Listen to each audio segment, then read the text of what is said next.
All right, boys. So, yeah, we're good. What's up? What's happening? I got no topic list because fuck it. Give me a moment to. Sup? Hello. Yeah, that's Mag. I'm Bag. You know who we are. We're professionals. Yes. Let me just push start recording and do an actual intro.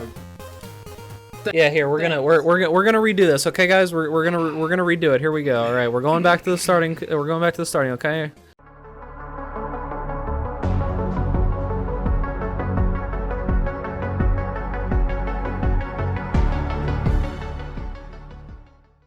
Hello and welcome to the Two Step Podcast. I'm Bag, and as always, joining me is Mag. Hello. And this is totally the first time that we started this just now. So, anyways, today we don't have topics because shit happens. Fuck topics. Get used to it, you know. Mag and I are generally at our best selves when we work off of just nothing. We are improv masters, basically, and we thrive having nothing prepared whatsoever. We both are procrastinators. Well, that intro was 100% the best intro you have ever fucking seen. Yeah, don't act. Oh, I'm sorry, you didn't say that because nothing. Don't act like you didn't fucking love that shit. Okay, all right. Anyways, we do have some we do have some stuff. We do have some broad topics to talk about. It's not we're not gonna list them anymore because we feel like it's limiting us a bit. So there are some topics I want to talk about. So there are some stupid fucking topics. So here soon-ish, whenever we get it together, I'm gonna post them in the chat. We have a link to the Discord. Did I give you the link? Yeah, you did give me the link. Did you make it permanent? Yeah, not put. Yes, permanent. All right, so I'm going to post this in my chat right now. Go there if you want to go to the Two Step Podcast Discord. There is a section of the Discord specifically meant for what our topics and stuff is going to be. It's the podcast material if you want to look through the shit as we do this. Feel absolutely free. We're not going to do topic lists on the side anymore. We're just going to have the shit there. To go to the Discord, look at it there. We'll put topics and stuff on there maybe in the future when we have someone to do that for us because we're too fucking lazy. And if you're watching this on YouTube, specifically, I'm gonna start putting the sources for our stuff in the description. You SoundCloud and Spotify users, you don't get this, primarily because that would make the SoundCloud description way too massive, and Spotify just takes the description from SoundCloud and it basically looks like fucking garbage. So yeah, so basically what we're telling you is that you can keep listening on SoundCloud and Spotify if you want to, but go to YouTube, fuckers. Anyways, so moving on to the actual like stuff that we want to talk about. I think the first and most important topic that everyone is really concerned about right now is that Uno has removed the red and blue cards to try to keep politics out of their game. Yes. I'm upset, dude. I'm upset. Let me get the article up. Oh, good. My webcam is not set up for my browser anymore. Good. No, that's fine, hang on, I can fix it. That's not the window that I have set on windowed mode. Why is it showing my... I fixed it. What the fuck, dude? Why is it showing the fucking... Awesome stream! Dude, what... 10 out of 10, great podcast! Dude, why did it have that set? I've never put fucking... No, I know you guys. I know you guys have been worried for me because my house is haunted with the techno demons. I took them upon myself, dude. Unfortunately, they are techno demons, and they are contagious and infest via the use of technology. Yes, unfortunately. So basically, if you've ever gotten into Discord with me, either chat or mic, you're fucked. Yeah, so... Right? You're 100% fucked, and you should probably get an exorcism from the local... I don't know, whoever does that in your area. Yeah, whoever does that in your area, that's the guy. But yeah, that's so me in my area. We got the thing up here. All right. So, anyways, I need to make that window capture. Your stream is looking terrible. Huh? You're having problems. What's wrong with what's up? You're just moving a browser around a lot. Yeah, who cares? Okay? It's fine. It's fucking hilarious. I don't care. Look, anyways, let's actually go with this. Uno removes red and blue cards to try to keep politics out of games. Yeah, dude. So no, I don't know how you feel about this, Mag, but I'm upset because like, why? Okay, so the thing is, yeah, no, it's fucking pointless. I feel like this is a little bit more big brain than we're realizing that it is. I feel like they're trying to fucking claw back their position in the fucking tabletop game market by making controversy on purpose. They've already done this. Okay, they've already done this. They made a Miss Monopoly. Like I don't have this up at the moment. Let me get this up. Miss Monopoly was the last time they did this, which is, it was supposed to empower women. The problem with Miss Monopoly specifically is that it empowered women, right?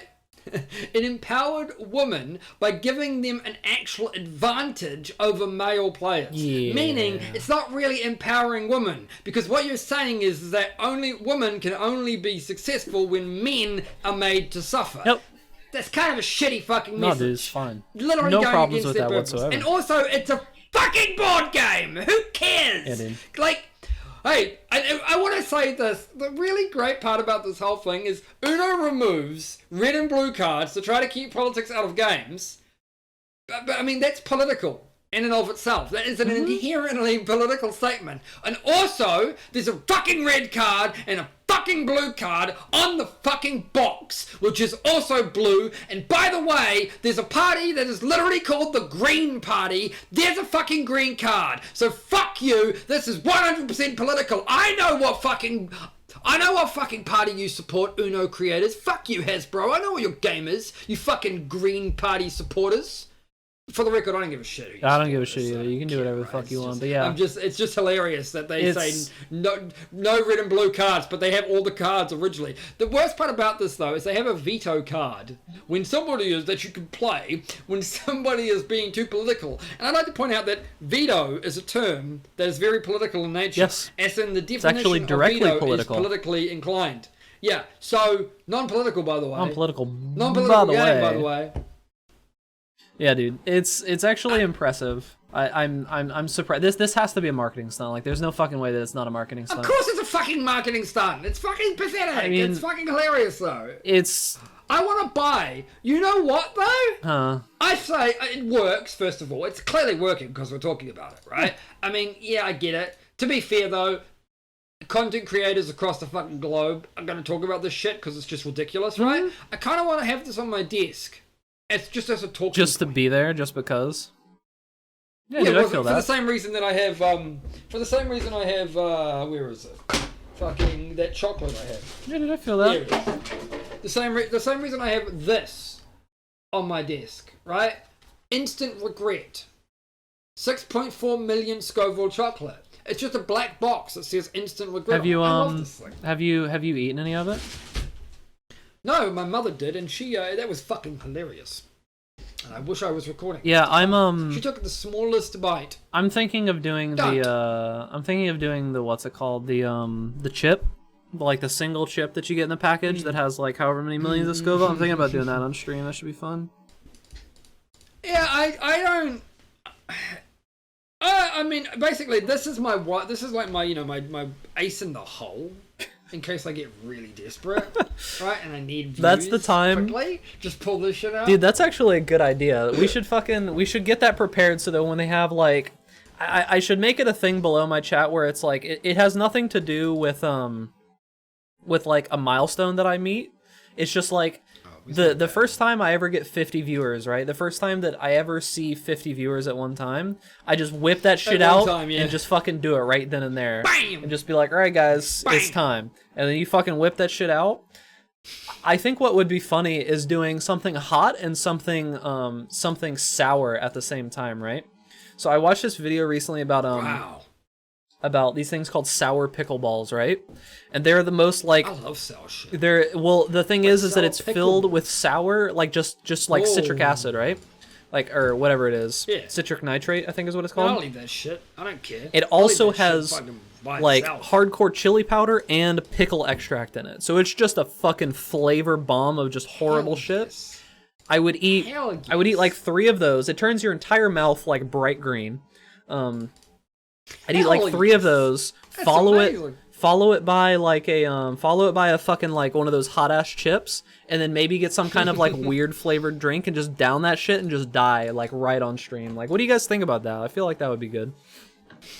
Oh yes, the first on dev stream. The first ever fucking You won't get banned for that at all. suicide by food. I mean, I got banned from life just before it, so it doesn't matter. Look.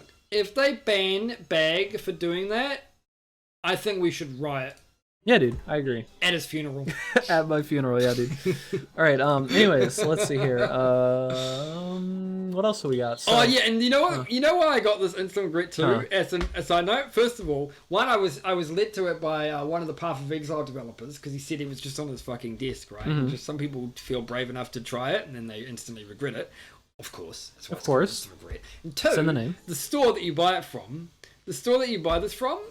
they only stock it like once a year. That's pretty They good. never stock a lot of it, so you have to get it. You have to get in. I got in.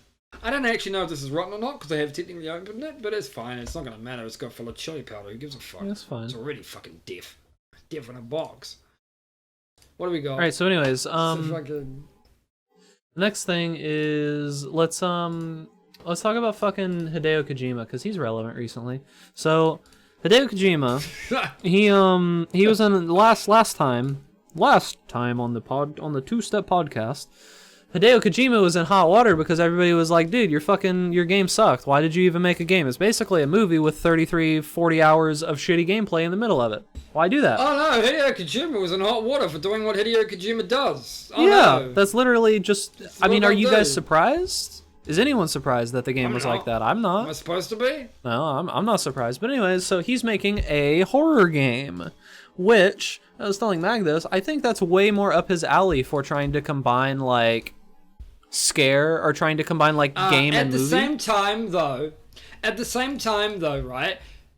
Hideo Kojima has a problem with exposition. And you know what? And basically Hideo Kojima cannot do show. No, don't tell. That's the whole point, right? You should be showing and not telling. Hideo Kojima cannot do that. He has to have lines and lines and lines and lines of people telling you what's happening. Here's the problem. Horror movies that do that fucking suck. Or horror games even. They're just shit. The whole point of a horror game is to show you the horror. If I have to be told that it's scary, well, what the I want notifications along the bottom of the game that says feel afraid now so that I know when I'm supposed to feel afraid. Big banner just comes up dude. with fucking alarm noises. And it's like, that this is Aruga scary. noise. Be careful. This is scary. Be spooked now. But yeah, so I mean, it's like Now is the time to pee yourself. we've been told that he's going to be making movies, right? Like game type movies. Like I mean, he already makes movies. Yeah, but we've been told that his company is going to start making movies, which they should absolutely. I feel that it would be better for them than making video games. I think they should do it, but that doesn't mean they'll be good. I think they'll be better than their games, but either way, I think that well, I thought the story parts of Death Stranding were pretty good. Like I thought they were cool. They were interesting. Again, the problem is there's too much exposition. I don't want to watch 45 minutes of Norman Reedus talking. I mean, as look, long as it Norman has to do Reedus with the is funky great, fetus, I think it's fine. But anyways. Death Stranding, the film. But anyways, And it's yeah. just it's just 3 hours of Norman Reedus going across a fucking desert wasteland. Yeah, so That's the game. it's gonna be interesting to see what they come out with, because even though Death Stranding has been kind of a absolute flop, I mean, I'm not genuinely surprised when I heard about it. Is it a flop? You mean?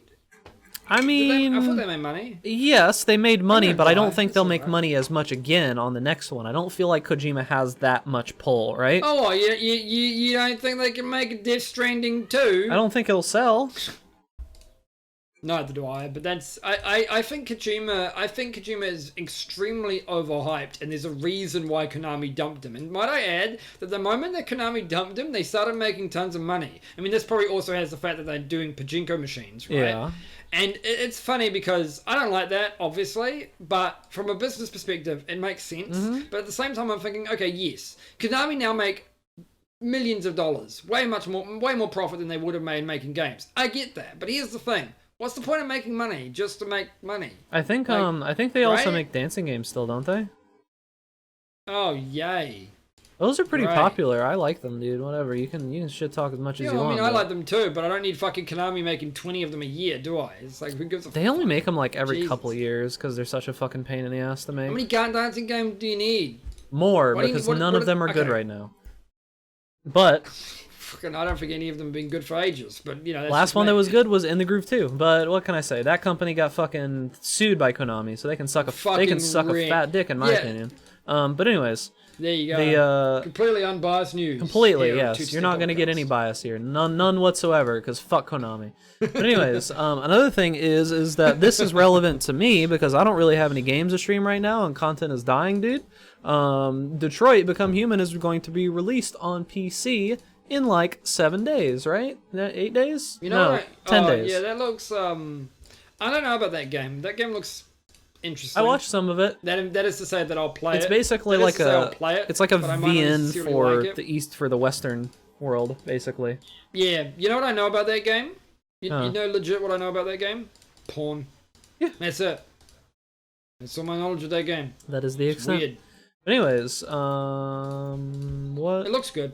I don't have much to say on that, unfortunately, but it looks good enough to do on stream or something. Yeah, so I'll probably play it. It should be fun. Because you get to just you get to explore the whole idea of what's gonna happen with androids, and it's another take on it. But yeah, so I mean, Sex. I mean, that's it, right? Sex is androids, yeah, dude. That's 100%. Of Right? course. We're gonna, yeah. I mean, what else is gonna fucking happen?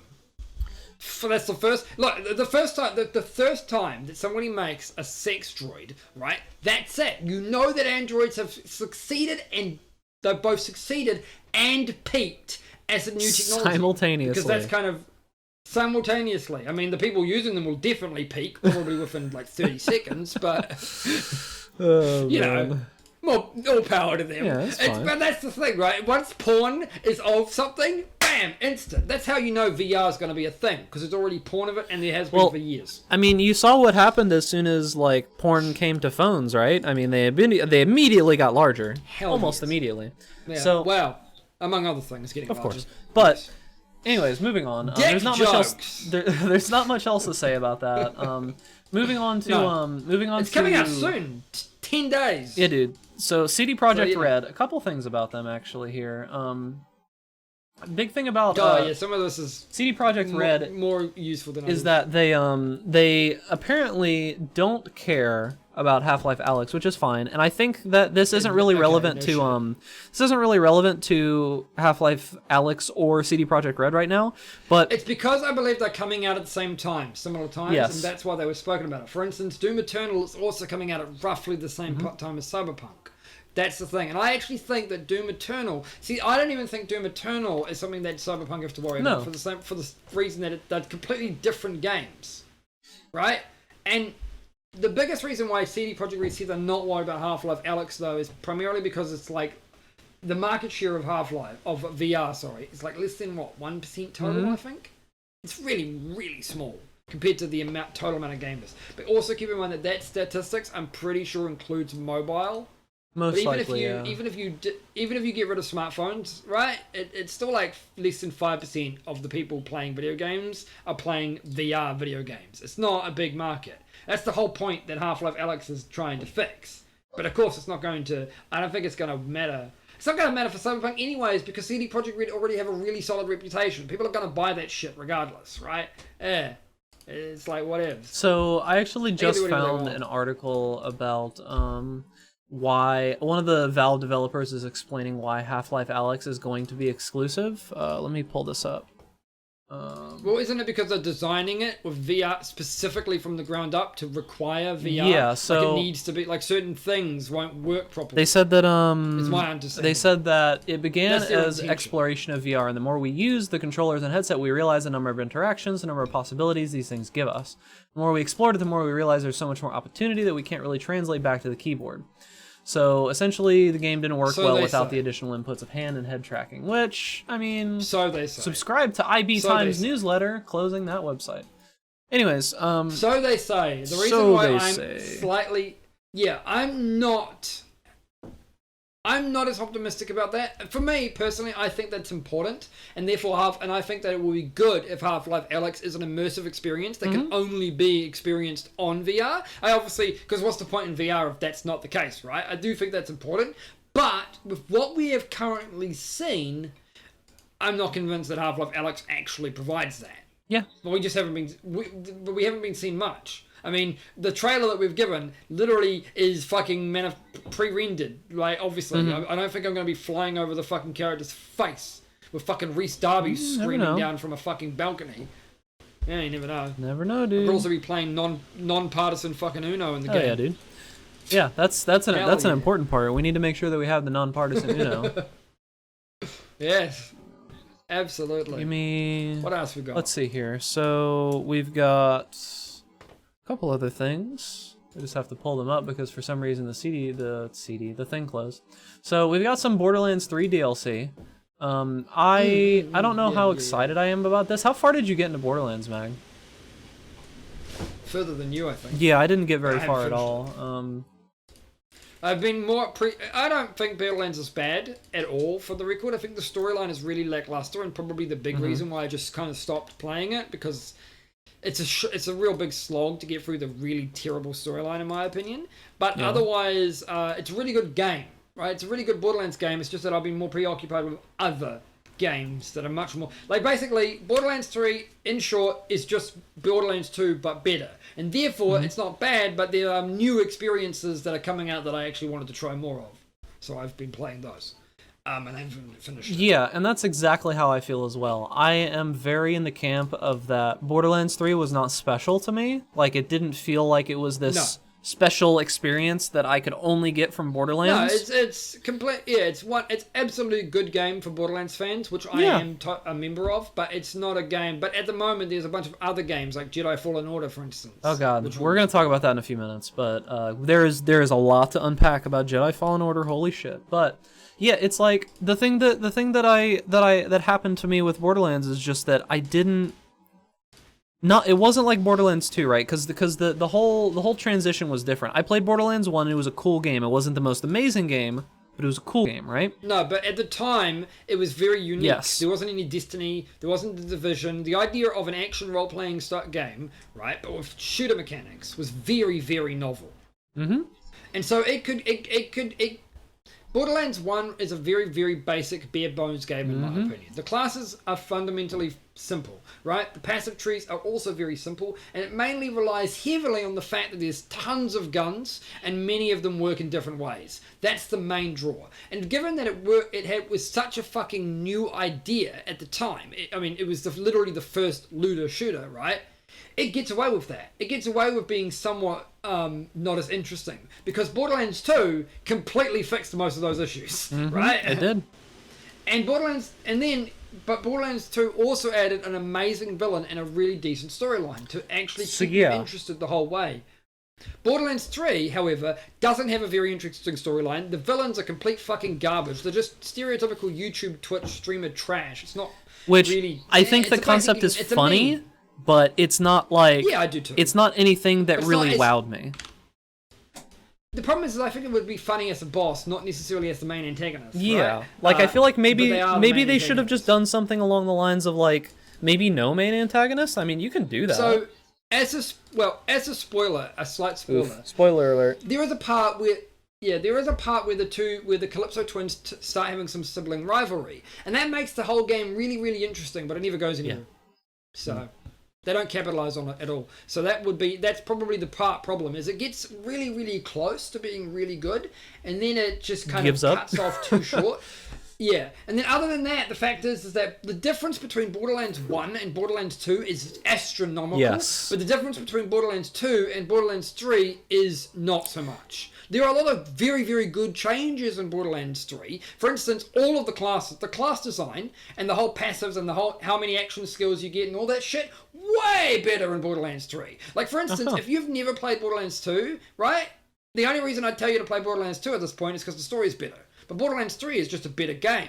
But it's not. But going from the second one to the third one, it's like... Yeah, that's always the problem. It's good. It's an upgrade. Right? It's fun. But it's like, for someone who's played the previous two games, it's almost the opposite of how it normally works, right? It's like, for someone who's played the two previous games, the story is so much of a downgrade that I can't say that for a story-based game that the gameplay improved enough for me to care to play it as like something that I need to finish, right? For someone that's never played a Borderlands game, this may be a very enjoyable experience 100%. For you. Like, 3 may be fucking great. If you've never played a Borderlands... Yeah, if you've never played a Borderlands game in your fucking life, Borderlands 3 is amazing in terms of gameplay. Yes. But Borderlands 2, and I also think the pre-sequel as well, those two games are very good in terms of storyline, or at least better. Yeah, and the pre-sequel is good. It's not a bad game. It's just yeah, it's good in the sense that it includes story from the second one, right? Because it happens before, because it's called the pre-sequel. Yeah, it's very, very good. So it's made by the same. It's the same. It's Anthony Birch is the same author. So. Yeah, so it's like it's one of those situations where you already know the characters, you're already intimate with the characters, and you know all of the inner workings between them, and then it just kind of gives you information about how it happened. Now we can segue properly into the DLC, which is about Handsome Jack. Yeah, so basically, it's a funny name. The name of the DLC here, let me pull it up, is not that. Actually, I'm not going to pull it up because I don't care. It's quite good. It's the name of it is Moxie's Heist of the Handsome Jackpot. So if you don't realize it, very clever. Handsome Jackpot. Okay. So now that we've gotten that out of the way, great, so, good, thanks. I totally didn't realize. Some people might not. I didn't notice it at my very first look. Keep in mind too that Handsome Jack, if you didn't play Borderlands 2, was the main antagonist, and he is generally considered one of the best video game villains in the last decade at the very least, right? It's very good. And fucking Damien Clark, the voice actor, does a fucking bang-up job. And if you didn't know, Damien Clark was also Cell in the original Dragon Ball Z fucking anime translated series. Very, very good voice actor. Interesting. Absolutely. But what do we know about this? We actually don't want to talk too much about it because I'm even just reading like the first couple of lines of that just spoiled me on some things, so I'm not actually going to read into it at all. Really? Yeah. Wait. I read into it a little bit, and it's talking about you see it? Ooh. Yeah, so I'm not gonna Borderlands 2 spoiler for starters. That and then I'm not gonna read any more into it. Let's move on next topic. Clap. All right, let's go. So, anyways, Borderlands 3 DLC coming out next month sometime. We'll talk about that then maybe. Yeah, I'm as I said too. I'm not as big of a. My biggest problem with it is that they're trying to cash in on a previously successful villain because they don't have very good villains in the new game. I agree. That's what it feels like. So moving on to a completely separate topic, we talked about Riot. we talked about Riot Games and how they had this whole issue with discrimination lawsuit, and I personally am a fan of Riot Games. I think the League of Legends is well made, and I think that everything that has to do with the actual game aspect, Riot is very far ahead of the competition, I believe, when it comes to the game itself, right? You mean in terms of Dota games? Yes, just in terms of like game and design and esports and all of that kind of thing. I feel that they are a couple steps ahead, right?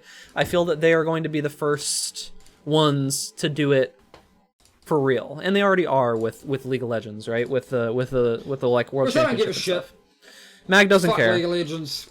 But I feel that Riot is very forward-thinking when it comes to those kinds of things. League of Legends requires friends. That's the thing. Speaking of which, gotta have friends to play League. I've been playing League. You can't play League with high ping, so Mag can't really play with me and the group that I play with on Saturday. No, that's the worst part too, right? Even if I was going to learn League with a bunch of people, right? I would still have like 250 pings. So and that's like unacceptable in League terms. Like 150 is bad. 150 is very bad. Yeah, it's totally fine if I want to play teamfight tactics. Sure.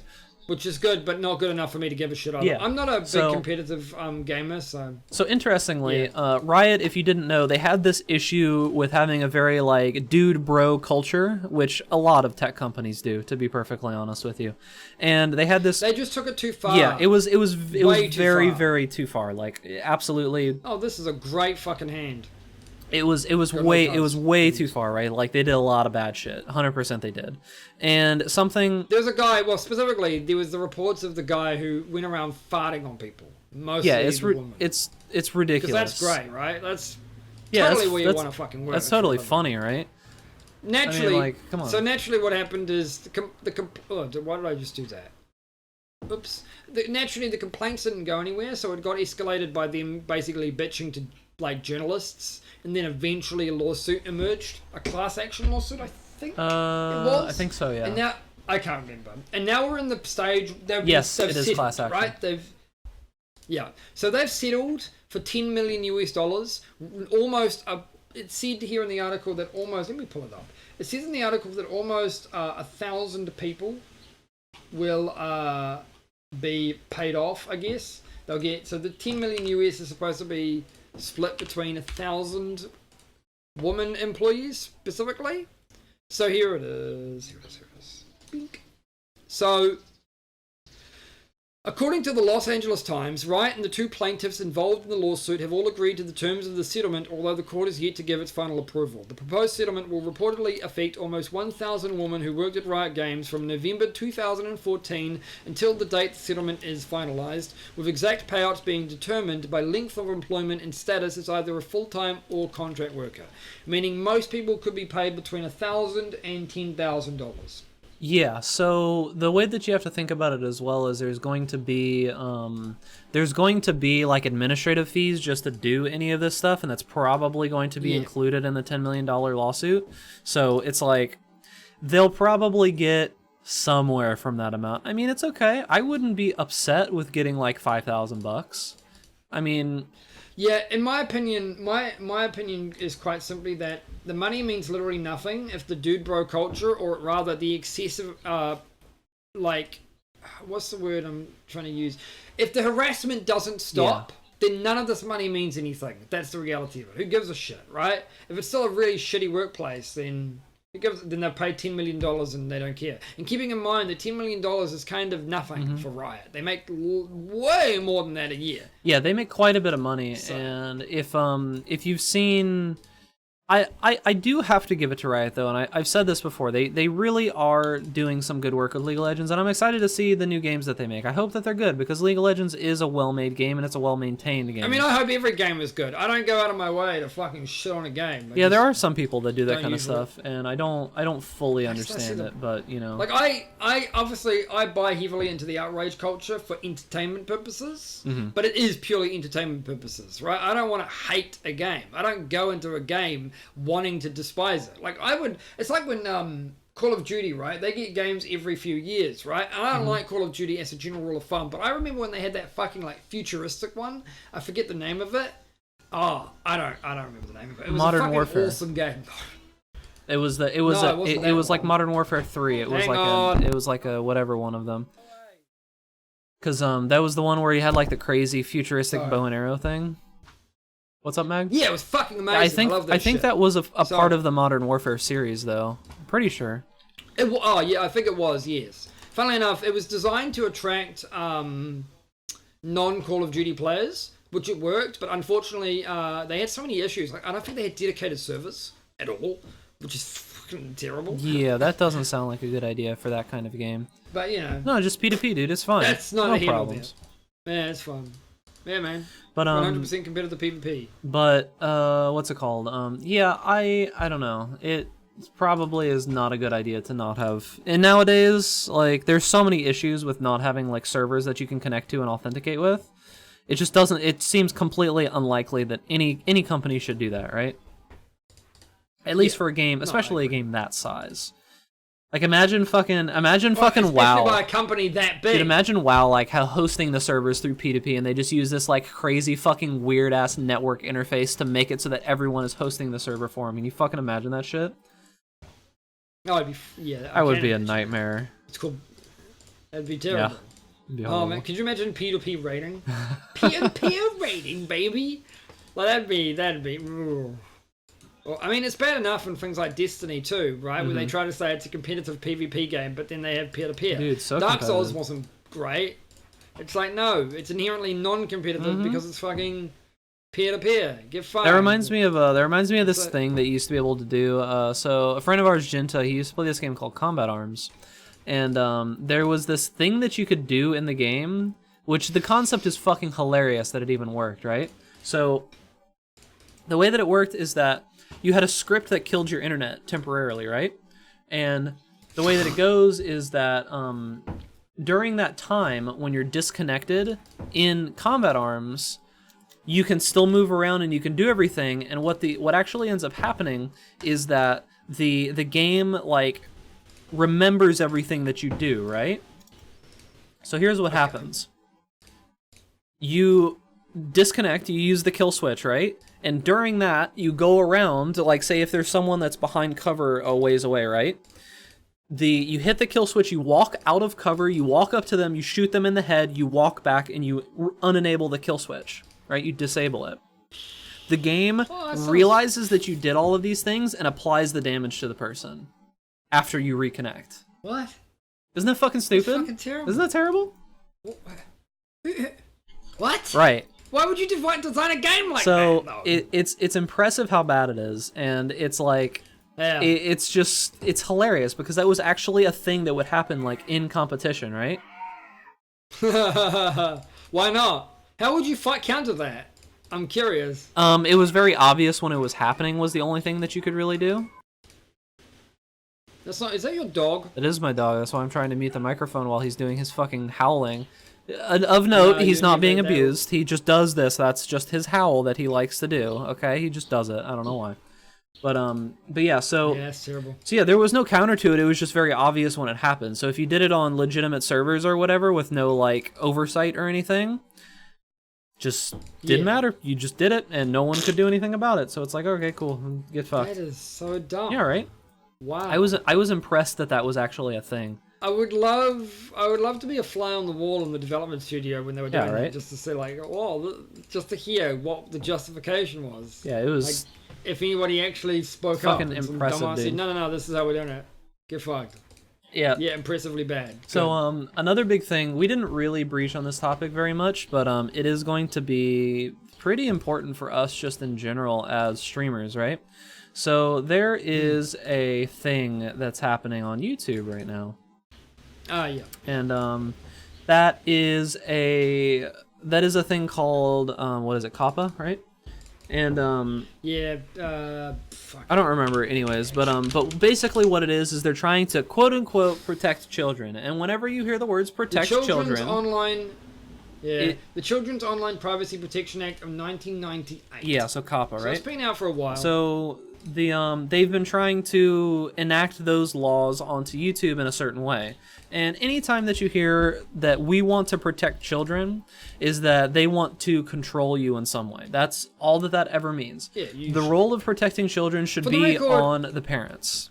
On the parents? Yeah, the thing is that I don't necessarily... I do believe in government regulation for certain things, primarily things like gambling, alcohol, drugs, etc., right? Those are my three main things that I believe. But things like entertainment, violent video games, or violent fucking movies, or whatever like that, that should be really up to the parent to educate their child on what the difference between reality and fiction. Because if your child can differentiate between reality and fiction, then they can play any violent video game they want.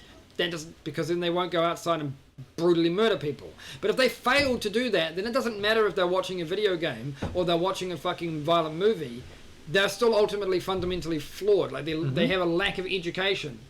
They can't tell that it's not even just violent stuff, right? If your child, right, if you are a person who cannot distinguish between reality and fiction, then it's not just violence you have to worry about. It's pretty much anything. Everything. Imagine watching Alice in Wonderland and thinking that was real. You'd be fucked. Yeah, right? It'd be like being on acid all the time. Just all the drugs, all of the time. It's not. But, you as a parent, and as with your experiences growing up, ideally, if you are, and this is assuming that you don't have learning disabilities, right? Then it should be pretty normal for a child to be able to watch some violent media. The fact is that violent media is pretty much prevalent in everywhere, right? You go to, you can't, look at things like Marvel's Avengers. It's advertised as PG, I believe, right? It's designed to be watched by basically as many people as possible. It's violent as fuck, right? But nobody watches that and thinks, man, right after this, I'm going to fucking fly to the moon and beat the shit out of all the fucking moon aliens on that planet. Let's kill them, yeah. Fuck them. So it's just it's one of those things where it's like they're overstepping, right? I'm generally not in agreement with small government, right? That's not something that I'm just like heavy duty, like, yes, that's what I want. But this is one of those times where it's just like, who's actually regulating this, right? Like, who's the person who's benefiting from it primarily? Yeah, who's doing this? Who's causing this, right? It's like there's nothing positive is happening here. Actually, I think the children are being harmed from this. The thing about YouTube specifically is that I can't remember. Let me get this up as well. I should have got this up before, but YouTube got fined for breaching copper. They got fined $170 million, right? And so, just bullshit. Yeah, and so now YouTube scrambled to try and prevent, you know, this is why nowadays when you upload a video, you have to announce whether it's made for children or not. And if you don't, you could incur, well, the loss of your account primarily, or heavy demonetization. Basically, they settled with the FTC and the New York Attorney General for alleged violations of the US Children's Online Privacy Protection Act. The law specifically prohibits internet companies from collecting data from kids 13 and under, which I think is in general fine. And YouTube was accused of violating that law, despite the fact that YouTube specifically states that it's only to be used by people 13 and over. Yeah, right. And therefore, it should probably be on the parents to limit their children if they are under 13 and don't want them looking at potentially, I don't know, gratuitous violence on YouTube. Yeah, that's the thing that I don't understand. Basically, I get it. A lot of kids use YouTube, and YouTube probably makes a lot of money from children. I understand that. But it's like, it shouldn't be up to YouTube to censor what children can find on YouTube. It should be up to the fucking parents. At the same time, it's the same reason why having that whole, you must be 18 or over to enter this fucking porn site. It's like, do you really think that kids are stupid enough that they can't just go, yeah, I'm 18? Yeah, see, it's not going to work. It's absolutely not going to work. Either you install a privacy filter, like a parent filter on your local computer to prevent that, or you don't do anything. You just understand that your kids might come into contact with that, and you're going to have an uneasy discussion about what it is and how they have to deal with it. And frankly, if you're not prepared to have those discussions, right, then fuck you. You don't deserve to be a parent. Yeah, you really Things need like to not the be birds and doing the that. bees are a normal discussion that every parent should be having with their children at some point. And I get it, it's uncomfortable for some people to have that kind of talk, right? Well then fuck you. Why are you a parent, right? If you can't explain to your child how babies are made, and what these fucking two consenting adults in a fucking porn video are doing, and why people like it, then what the fuck? What are you doing then? Not parenting is what you're doing. So, anyways, the whole purpose here, the whole idea behind parenting rules from a non-parent. Yeah, everything that that's another thing is that I don't think that you need to be a parent to be able to parent, right? Like I don't feel that specifically having a kid. There's no book on parenting. Yeah. Think about that. No, put it this way: everyone who becomes a parent wasn't a parent before. Yes, I don't think that nobody has experience in it. I don't think that being a parent should in any way give you notoriety to make decisions for anything, right? Like, okay, you're a parent, great. You spawned some fucking crotch goblins, parenting skills, and you took care of them the best way that you could, dude. Parenting skills are generally inherited by you watching how your parents parented you, or vicariously through other people. I mean, that's how life's supposed to be learned. You're not supposed to learn just from your mistakes, but from other people's mistakes. I think people may forget the second part a lot. Oh, all the time, of course. At least all the time. But the point being here is that it shouldn't be up to YouTube. YouTube shouldn't be getting a $170 million fine and having to force all of the content creators to fucking tick a box that says not for children. It should be up to the parents to be teaching their children what they want them to see or what they not want them to see. If you don't want your children to watch me say the word cunt on fucking video, then maybe you shouldn't be fucking like vetoing, like fucking what's the word? You should be watching the fucking stuff first and then deciding whether you want to do that. I mean, really. Yeah, it's so interestingly as well, the reason that this is dangerous, right? So if it was just limited to what we've said at this point, it honestly wouldn't be that big of a deal as a danger thing, right? But the problem comes into effect with the fact that even though if you mark a video to not be for children, the FCC can just decide. And not for any reason, right? They can do it for any reason. It's just whatever they feel. Including a couple things which I'll get to. The FCC can just decide that your video is actually made for children, and you could have to pay a fine of up to, what, $11,000 per video? I mean, the point being is it's a large enough number that the majority of content creators are never going to be able to afford that, so what's the point? That's the thing about fines, right? If a fine is too small, then obviously everyone's just going to break it because the profit of doing the illegal action is worth paying the fine. That's why massive corporations get away with doing stupid shit, because they get fined $10 million for a fucking action that made them $1 billion. Right? But at the same time, if a fine is too large, right, then there's no reason to ever not do it as well, because you're never going to be able to pay it off anyway, so who gives a fuck? It's the reason why when the fucking FTC were trying to fucking go after fucking pirates and charge them like $10,000 a video that they found. It's just stupid. The FTC used to go after pirates, people downloading copyrighted software, right? And if they found that you were pirating stuff, they would charge you a ridiculous amount of money. But since that amount was so ridiculously high that the average person wouldn't actually have it, it didn't really stop people from pirating because, well, they couldn't afford it anyways. They couldn't afford it anyway, and they know that what they're doing is technically illegal, so putting them in jail or fining them has the same effect, right? So they may as well just continue doing it. It's just pointless. And keep in mind, this is why they eventually stopped going after individual pirates and instead started going after the actual, like, seed box.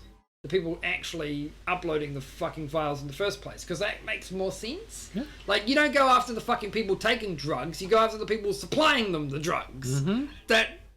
Which is all usually the generally accepted which method. is also bullshit, but we won't get into that this time. Well, for another reason though, And so what this comes on to, that right? soapbox as well. So what this comes to is that there's a problem here in that what they can determine, one of the factors that they use to determine whether or not a video is made for kids is statistics and AI. And we all know that absolutely, without a doubt, YouTube has proven that AI is not effective in regulating their site. It is not whatsoever. This is relevant to the recent issue that happened with Markiplier. You haven't heard about that? Yeah, I was going to say. People randomly posted emotes in a stream of his, and they got banned. Their Google account got banned, not just YouTube, Google. Well, yeah, specifically the way it worked is that Markiplier was hosting a live event. It was like a choose your own adventure, and the chat was supposed to spam fucking emotes in the chat to choose the path they wanted to take. So of course there was going to be emote spam in chat because Markiplier was telling them to spam emotes to make their choice, right? Then when they did that, they found out that they weren't just suspended on YouTube for spamming emotes. They had their entire Google account banned or suspended, whatever. And Markiplier was obviously not particularly impressed with this. Yeah. I mean, this is a while ago now. But yeah, this was a couple weeks ago. That video, and it was eventually resolved. But the fact is that the fact that it was a problem at all is realistic. That's the reason why AI is kind of iffy. I mean, we know why YouTube uses AI. YouTube uses algorithms because employing the amount of people that they would need to monitor every single reported video or every single video in general is just, that's not practical. It's not realistic at all. Right? Yeah, it's never going to happen. They would go bankrupt in basically a month, right? So they have to automate it. The problem is that they really need to improve their AI software. And they just don't have the funds to, because YouTube actually doesn't make any revenue. So it's just it's just this give and take, this back and forth that just doesn't end up getting anywhere. So the problem, you know what the worst part about it is, Google are fucked, right? Google should never have bought YouTube because they're in this position where YouTube makes them no money, right? But it's gotten so big that if they were to get rid of YouTube, then basically that's it. Google's dead, right? Like Google's just completely fucking destroyed. Like what happens at that point? Because they don't have control over things anymore. That's the biggest problem for them. Well, that's welcome to the internet, I think. Pretty much. That's the point, right? But it's not even that they don't have control. It's that they do have control, but they don't necessarily make enough money. Yep. To compensate for it. Screwed if you do, screwed if you don't. I don't envy Google at all. Not even one bit. Not in regards to YouTube. Not in this situation. But what it comes to is that they're using AI and they're using statistics to base who that they actually put these implications on. So the problem is, if you make a video that's very adult, it specifically says in the start of the video that you're going to be saying, like, horrible things, there's going to be adult themes. It doesn't matter what kind of warnings you put in this video at the start. And a bunch of kids watch your video, a certain percentage, whatever that percentage is, the FCC can just be like, well, there's a bunch of kids watching your video, dude. Give us $11,000. What's the point? I don't even know how they... Per video. How do they figure out that kids are even...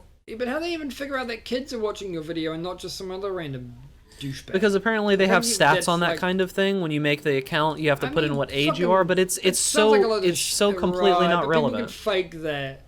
That's again, that's the whole fucking thing going, well, I mean, everyone who uses a porn site must be 18 because it asks you, and who would lie on the internet? Nobody did. Who does that? That's why... Who goes on the internet and just lies? That's why the whole issue with the thing with China is never going to work out either, where they're like limiting the amount of times that kids can play video games. Like, oh, yeah. It's never going to work. I mean, of course not, because that's the kind of shit that makes kids go, well, fuck, give them the middle finger. Because like you're literally like when you impose restrictions like that, people fight back. Mm-hmm. The more you oppress someone, like eventually, like for a time it will work, but eventually when you get more, as you get more and more oppressive, it gets a bit harder to ignore that. Like the thing with and Blizzard. People tend to just kind of there's give up. this thing where you remember how there's been all this hate for Blizzard games, right? So eventually we knew on Reddit, I guess. I don't know. I feel like the CCP can make some shit happen in China. Well, sure, they're ruthless dictators, Perry. But like the thing that's going to happen is you see what's happening with Hong Kong, right? Eventually, when can you say that if your complete way of life was just completely fucked, right? Like there was just no chance for you to ever have a normal life again, and you knew that your family was fucked, you were fucked, everything was fucked, that you would be okay with just letting it happen and not doing anything. That's what's happening in Hong Kong at the moment. So yeah, I mean that's why so many people are fighting, because they understand that what's the difference between dying in a riot and dying slowly, painfully, via starvation and other forms of suffering. There's no. So the idea is that that's why they fight. Go ahead and finish your thought. No, that was it. So eventually we realized that the hate for Blizzard was going to be gone, right? We knew that it was going to blow over eventually. Blizzard just didn't think that the hate would last as long as it did. But now it's starting to blow over.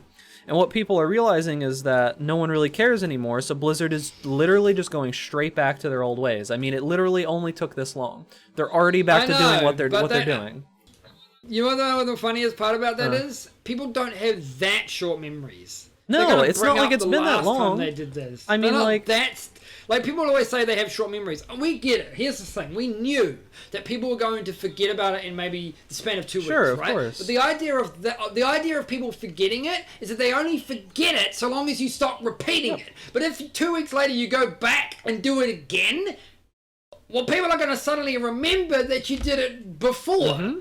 That's kind of how it works. It's like, are you fucking... I want to know who's making these decisions. No. I'm not sure. Like, who? At Blizzard? Because it can't be. I thought Bobby Kotick was a good businessman. That's how he made millions and millions of dollars. Not. So it can't be that dumbass.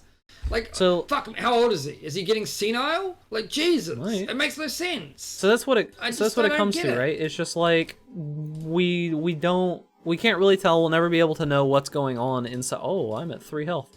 Anyways, so I'm at 6. Dude, I'm getting fucked right now because I'm fighting the knight boss, and he just kind of scales up, right? Like he just gets more and more and more strength. Yeah, and he's hard as fuck. And there's just nothing I can do about it. Yeah, he's pure DPS chick. And I just am not doing enough damage. It's very obvious because I'm about to die right here. But anyways, so that's basically what it comes to, is that Blizzard has already gotten to that point where they feel comfortable being dicked by China, basically. We're already there, and it's been like a month or two. I don't actually think... I think they're in for a rude awakening if they'd go too far down the rabbit hole again. It's not... Like, I mean, we're in the fucking society where people like to fucking just be angry about shit. This is a society. We live in a society. Fuck you. Fuck you. So what all this comes to is that the recent actual talking point about this, right, is that YouTube is relaxing its rules against video game violence. So the idea here, this is very good, right? This is a logical change. This is a positive change for money for YouTube. After our big fucking ranting soapbox shit, here's a good And the thing about it is, keep this in mind. Keep this in mind about all that ranting that we did. This isn't YouTube's fault. The whole COPPA thing is actually not YouTube's fault. And we never said that. I don't necessarily agree with YouTube's algorithm or how it works, but I know why it exists. And I don't fault them too much for that. But like I said, make it better. It's not YouTube's fault for that, and they're in a very difficult position for that. Like I said, YouTube is not without needing what's the word I'm looking for? It is not without needing. criticism. They're not without complete fault, but yeah, they're in the, as you said before, they're damned if you do, damned if you don't. So, like, right? They really it is. kind of This fucked. change, however, is going to be good. It's basically classifying violent video games the same way as they would classify a, in real life, scripted violent event. So, previously, they would not categorize it that way. Previously, video game violence was just violence. That's all that it was. It was like if you watched a video of someone getting attacked or mauled, it would be considered the same way in a video game if someone's getting their head ripped open or something like that, right? Which is really weird. Yeah, I feel like it was an archaic rule really, that just... It's really bizarre that you could make a video displaying really massive fake gore with your friends, right? And that would be fine. But if you do it in a video game, and you know it's a video game because you have like a HUD and everything, and it doesn't look like real life whatsoever, and then they ban you because it's against the rules or whatever. It's like, how does that make sense? It doesn't. That's the ultimate. That's the ultimate thing about it. So it's like, this is a very good change for YouTube. They're going to make it so that scripted or simulated violence is the same as if it was scripted or simulated in real life. So very positive change, Which right? is good. Yeah. So Yeah. I'm happy about that. But honestly, that's about the only good news that we've got this week. But that's pretty much going to be it. I don't think we have anything else. Oh, we're at an hour. Jedi Fallen Order. Oh, Jedi Fallen Order. Do we want to talk about that? God, we should. Do we want to talk about that? Do you want to talk about that or leave it till next week? I mean, it's terrible. It's fresh. That's all you need to know. It's fresh in my mind. Because it happened yesterday. All right, let's give it 10. Let's give it 10 minutes. So, and tell me. Jedi Fallen Order. My official rating for it is 2 out of 5. I haven't finished it. Oh, and it should be noted. Yeah, it should be. So, actually, we'll do it. We'll do the spoiler alert when we're actually up there. Yeah, but there will be. Spoilers. But there will be massive spoilers. Like, I'm going to talk about the entire ending. So if you don't want to hear about that, the majority of the podcast is over. Thank you for watching. We're gonna finish this. There's gonna be a ton of spoilers. So, Jedi Fallen Order, terrible. So many bad things and very few redeeming qualities. I officially rated it a 2 out of 5. I didn't even go into depth just because I hated it so much. The only reason it gets 2 out of 5, one of those points is because the visuals for most of the game are actually pretty good. And the actors are great. And 2, the exploration and puzzle sections were all very positive. I liked those. That is all that the game did right. The biggest problem that I have, and I think Berg agrees here, is that we went in to the game thinking it was going to be another generic action-adventure hybrid, you know, like The Force Unleashed. Yeah. Right? That was what I was under the impression of. It was going to be The Force Unleashed. Right? And so The Force Unleashed, for better or worse, had a relatively mediocre storyline, but the gameplay is really good. I actually really enjoyed The Force Unleashed's gameplay. And I was expecting that a very similar thing from Jedi Fallen Order. Unfortunately, it's not. It's Dark Souls Star Wars Edition. Now, if you like Dark Souls, then all the more power for you. Here's the thing.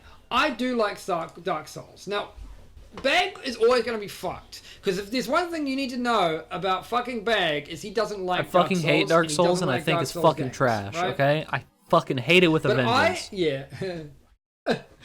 However, I love Dark Souls, and I love all 3 Dark Souls, right? I'm acutely aware of the whole Dark Souls thing. However, I do not like the current trend for video games to give the video games Dark Souls style difficulty, because in my opinion, the combat of Dark Souls is very, very well. Yeah, it doesn't serve a purpose, because in Dark Souls it actually serves a purpose, but in Jedi Fallen Order it's half-assed. It's like they don't actually do enough. They just make the game hard and clunky feeling without giving it any real reason to be like that. Whereas the original Dark Souls is supposed to be kind of hard and clunky because your character is literally dead, more or less, right? You're supposed to be this useless fucking dude, useless husk who's slowly getting stronger and stronger through the fucking game.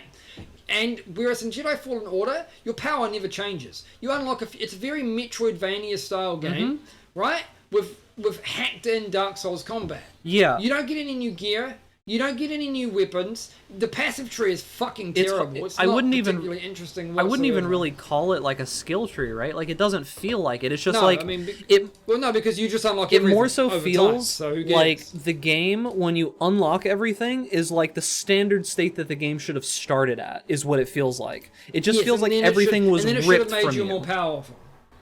So, the biggest problems I have with the game largely is that parrying compared to something like Dark Souls, for instance, is very, very clunky. There is so many times, the majority of your attack animations are locked. That is to say that once you start an animation, you have to wait till you finish it before you can do any other action. You can't dodge, you can't block, you can't parry until you're actually finished attacking. And because of this, and I'm not saying Dark Souls is perfect, but it just feels much smoother and much more responsive. Bag would disagree and you have with choices. me. That's why he doesn't like the game. But the biggest let me put it thing this about way. is you could be like a mage or anything like that in fucking Dark Souls. Yes, so in Dark Souls, the thing about it is, and I will give Dark Souls this, I do not like the combat, I think it's trash, right? However, I will give Dark Souls the fact that you do have choices, right? If you want to play a style where you don't have to deal with the parry bullshit, you don't have to do that. You can play a mage. You can be a tank. You can play a tank. Or a mage. You can play range. You can play a fast attacking build that doesn't really have to do that as much, right? You can just fast attack and move.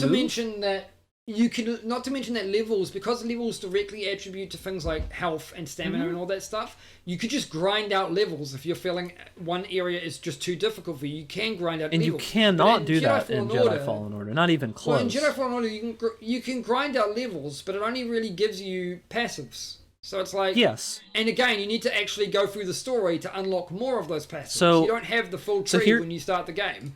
Here's an example of a problem that I had, right? So the whole difficulty, as Mag was saying, with the parry system in general, is that you're locked in. He told you this. So what ends up happening is that the enemies don't suffer from the same problems that you do. An enemy can parry your attack and immediately attack afterwards. You can parry one of their attacks, right? Like, you can parry an enemy attack and they can immediately attack you afterwards, right? They can do that instantly. Yeah. If you get attacked by an enemy... There seem to be a little leeway. Yeah. If you get attacked by an enemy and you parry it, you're locked into that parry and you cannot counterattack for a certain period of time. Enemies, they have no restrictions like that. For me personally, as a Dark Souls fan, I've never liked any of the games that boast having Dark Souls style combat, because they often just seem very, very half-assed. Yeah. And they just don't take themselves too seriously. The biggest problem, I think, about Jedi Fallen Order is that the combat is actually very similar to Sekiro, and I don't like Sekiro. It's just, I feel Sekiro is very clunky, and again, Sekiro, like Jedi Fallen Order, despite being made by FromSoft, the same developers, it doesn't have as much choice either. Yeah, there's no choice in Jedi Fallen Order. Mag said this. There's no choice whatsoever. You don't get any armor, you don't get any weapons, you don't get any like choosable skill points. It's not like there's a skill tree. It's passive abilities there's no attributes, there's no stats, that you just unlock eventually, right? Like, you just get like the ability to throw your lightsaber or the ability to push people or pull people. It's like, for the record, there's a story mode, so if you don't like that, you can just go for a story mode and start hacking and slashing your way to victory. Keeping in mind that I thought it was a hack and slash game, so I don't have a problem with playing in story mode. Problem here is that the story is it's not really that compelling enough to bother. This is the point where I'm gonna get into the spoilers. Ignore my dog. The ending. Jesus fucking Christ. It's not even an ending. I don't know the ending, so here we go. It's not even an ending, dude. Okay, you want to hear what happens, right? You saw the part where I was fighting Trillia, right? You saw that, right? And you know who she is, right? Yeah. No. She's the apprentice of Seer. She's the apprentice that got taken and turned into an Inquisitor of Seer, right? Okay. So that's who she is, right? That's the person that I was fighting. Yeah. She was taken by Seer and made into an Inquisitor. So you beat her, right? And guess what happens? Guess what happens? You beat her. Here we go. What She's happens? kneeling on the floor. She's coming back to you. Yeah. She's like realizing that the hate is like clearing from her eyes. And Darth fucking Vader shows up. Crushes her fucking neck, kills her, and then just completely fucking butt fucks you. Dominates the fuck out of you, and there's nothing you can do about it. He shows up. For the record, though, at the same token, that sounds fucking badass. It's Darth fucking Vader. Nobody should be able to kill him. When he shows up, you have no idea who he is, right? And Seer basically tells you, run now, move. I felt it, right? I heard that. It actually, For the record, I think that's considered a highlight of the game, by the way, because it's like a small horror series, and you know who you're fighting. Yes. Let's be honest. Everyone knows who Darth Vader is. So, and I think that's cool. I think that part sounds like I've seen it. That looks amazing. Hear me out. That part is very cool. I loved that part. That's not the ending, though. This is just the sequence coming up to the ending. God, yeah. So what ends up happening, right, is that you have this sequence where you're running from him, and it just feels like you're useless, right? He's, like, moving entire buildings around you, right? Like, he's, like, controlling everything. It's supposed to be like, remember that fucking one dungeon in WoW where the Lich King's just fucking following you, and you have that sense of dread that you know if he catches up to you, you're dead. Yeah, absolutely. That's it. So that happens, right? That's the feeling. And you just feel worthless. And the very first thing that happens is that he force chokes you. That's the very first thing he does. And you have to realize that you're supposed to look up and pull this thing into him and hit him, right? So you see there's this thing behind him, and you're supposed to use the force to pull it, and it knocks him down, right? That's what's supposed to happen. Okay. So he's sitting there choking you, and the only thing that you can do is look around. You have no idea what's actually happening. You see this, you're like, oh, I can do this. You pull it to you, and without looking, he puts his hand up and stops it, and just keeps staring at you as he force chokes you, right? Oh, so he just completely destroys you. But something happens with the building that throws him off, right? So you escape a little bit, you get out, and he just follows you, right? So you're only saved by God. An act of God literally saves you. So he's following you. That makes the player feel real good. And he's just walking, right? Menacingly just walking. Yeah. And he's just completely twisting the environment. Everything is crazy. You eventually get away from him and get into an elevator, right? And the elevator goes down. Yeah. And you get on the intercom and everything's good, and you're like, yeah, I'm escaping, get the ship ready, and then you come up to a door and open it, and he's standing there. Just waiting for you, right? Wow! So he's standing there waiting for you, just on the opposite side of the fucking complex. He's just standing there waiting for you. And then what ends up happening earlier is that he knocks Seer off of the platform, and you think she's dead, right? So she comes back. Yeah. And he sees her, and something that you don't know about Seer is that she struggled with the dark side, and she actually tapped into it once, and that's how she got free. She completely tapped into the dark side of the Force. She used those powers to free herself from the Inquisitor prison originally, right? So she's cut herself off from the Force because of that. So she comes back, and she starts using the Force she starts tapping into the dark side of the Force in an attempt to fight back, right? So she starts using the dark side of the Force in an attempt to fight back, and you save her and say, stop, you still have a decision that you can make, you don't have to do this. So she decides against it, and she starts using the shield powers and the light side of the Force again, right? Well, Darth Vader is just basically toying with you at this point, and he just destroys all of that. He just completely annihilates the shield and knocks you on the floor. And she looks at you, and you look up, and you break open, because you're underwater at this point, right? Like an underwater zone, right? So you just bust open the wall, and water floods in, and we know that his suit doesn't work well with water and electronics.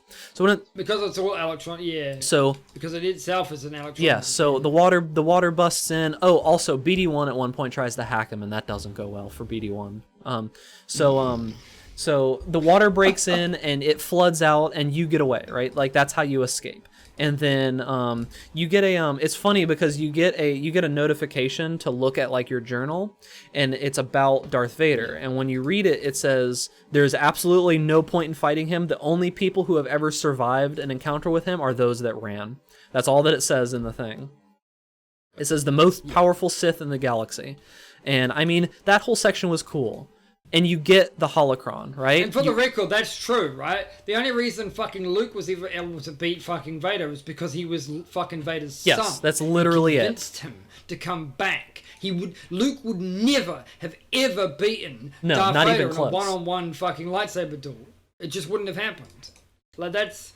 I feel like people may severely underestimate Vader's power because he's in the suit and he doesn't go around force fucking lightning people. It's the same reason why I think people underestimate like Palpatine, for instance. Palpatine was one of the single strongest fucking entities as well as Vader, and the only fucking being that could have beaten Palpatine was Vader. Yeah, which he did. That's the point, right? Those two beings, Darth Vader and Emperor Palpatine, at the time of the Star Wars original trilogy, were the single most powerful entities in the world. And the whole fucking story ultimately boils down to fuck all fighting when I can just use the power of love. Yeah. So the whole point of going there, right, is that you get the holocron, and the holocron has all of the. I love Vader, by the way. Yeah, he's a good character. Don't fuck with Vader. So the whole point of this is that there's a holocron that you get that has a list of all Force-sensitive children in the galaxy, right? It was created by some alien race. So you get that, and then Trillia steals it from you, and you're going there to retrieve it, right? So you get the holocron, you take it with you, right? So you escape with the holocron from Vader, right? Yeah, you get back on the ship. Good. And Sira's like, well, now we can start rebuilding the Jedi Order. Everything's going to be better. We don't have to worry about this. Guess what your character does? Destroys it? Yes. Why? He just says... What? He says... So what ends up happening, right, is that she's like, we can rebuild the Order, and all of these kids are going to be affected. Why. Yeah. All of these kids are going to be affected by this, and he says, yes, but not by us, and destroys it. That's the end. That's it. Nothing else happens. Wait, that's it. Literally... That's the ending. There's nothing else. It ends right there. That is the stupidest fucking ending. Right? I've ever heard. I fully expected that was not the ending. I thought there was going to be another sequence. So... And you know why they did that? Sure, because right? they had to. The reason because they had to. The reason they did that is because every single fucking character in Jedi Fallen Order doesn't obviously exist in any official Star Wars fucking movie. Yeah. And instead of being able to instead of retconning the story, like the original movies somewhat, to try and make them appeal there, they can't do that. They have to keep the original trilogy intact all the time. It has to be done, right? Because they believe that fans will fucking freak out, despite the fact that the expanded universe has basically been retconning a few pieces here and there for I don't give a fuck about all that shit. And nobody gives a shit. No, the thing is that ultimately the storyline was doomed from the beginning, because so long as it refuses to retcon anything in the official movies, it will never be able to do anything. Yep. It's never going to do anything. None of the characters are in the actual movies. None of the fucking... And obviously we know that a Jedi fucking council would never come, because then Luke wouldn't have had to be a thing. Ever. It's right? stupid, it would have been fine. That's why it's stupid. The whole ending, that is honestly, and this is the reason why Disney getting rid of the expanded universe as like canon or whatever is the stupidest fucking decision that Disney have ever made with regards to Star Wars. It's just, why should I give a shit? Yeah, I mean, you don't give a shit clearly, because the fucking sequels rather. The only reason that they did this the way that they did this, I feel that the only reason that this happened is so they could throw in Vader at the last second.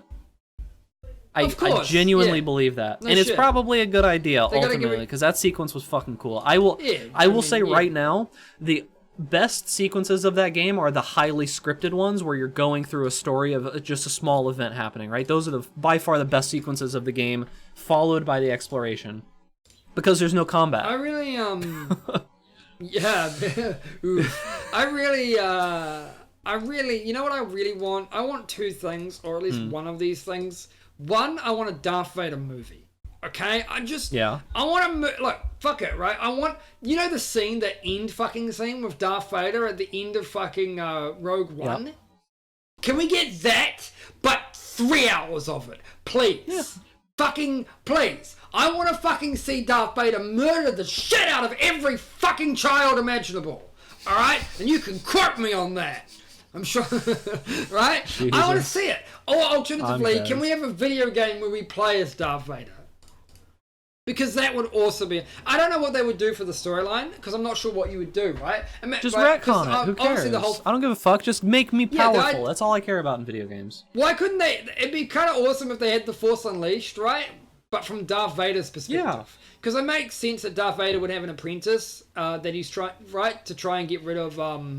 Palpatine. Duh. He obviously doesn't trust Palpatine. No shit. Why wouldn't you trust Palpatine? Why would Darth Vader trust Palpatine? Darth Vader knows intrinsically at this point that he was the reason that fucking...